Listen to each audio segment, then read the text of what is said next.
आमदार फोडायला आणि सरकार विकत घ्यायला तुमच्याकडे पैसे आहेत, पण एका आत्महत्याग्रस्त मुलीच्या कुटुंबाला देण्यासाठी तुमच्याकडे साधे 10 लाख रुपये नाहीत. अशा शब्दात कॉक्रोच जनता पार्टीचे संस्थापक अभिजित दिपके यांनी मुख्यमंत्र्यांवर हल्लाबोल केला. नीट पेपरफूट प्रकरणाच्या विरोधात नागपुरात कॉक्रोच जनता पार्टीनं आंदोलन केलं, त्यावेळी ते बोलत होते. कॉक्रोच जनता पार्टी अर्थात CJPनं मंगळवारी संध्याकाळी नागपुरातील संविधान चौकात आंदोलन केलं.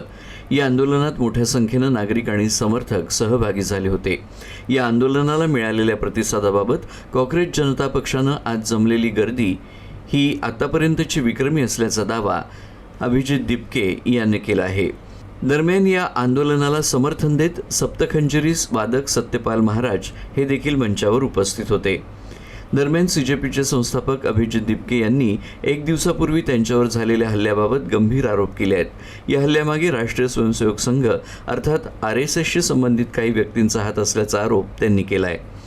तसंच विद्यार्थ्यांशी संबंधित मूळ प्रश्नांवरून लक्ष विचलित करण्यासाठी आणि विद्यार्थ्यांचा आवाज दडपण्यासाठी हा हल्ला करण्यात आल्याचा दावाही त्यांनी केला आहे.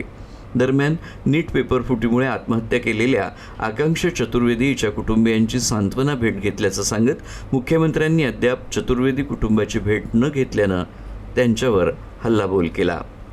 जे सगळं मीडिया दाखवते की अभिजित दिपकेवर हल्ला झाला, अभिजित दिपकेवर हल्ला झाला. अरे अभिजित दिपके मुद्दा नाही आहे. अभिजित दिपकेवर हल्ला का झाला हा मुद्दा आहे. अभिजित दिपकेवर हल्ला यामुळे झाला कारण की नीटचा प्रश्न आम्ही उचलला. नीटच्या मुलांसाठी आम्ही बोलतोय. तर सरकारने माझ्यावर हल्ले करण्यापेक्षा जर नीटच्या मुलांना न्याय दिला, आकांक्षाला जर न्याय दिला, तर आम्हाला काय गरज पडणार आंदोलन करायची. मला काय गरज पडली असते अमेरिकेवर इथे यायची सगळं सोडून. तुम्ही तुमचं जर काम नीट केलं असतं तर इथं आज एवढे हजारो मुली का आल्या असत्या.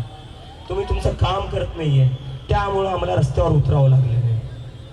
अजूनही सांगतोय 20 तारखेच्या आधी राजीनामा द्या, नाही तर 20 तारखेला अख्खा भारत दिल्लीला येणार आहे.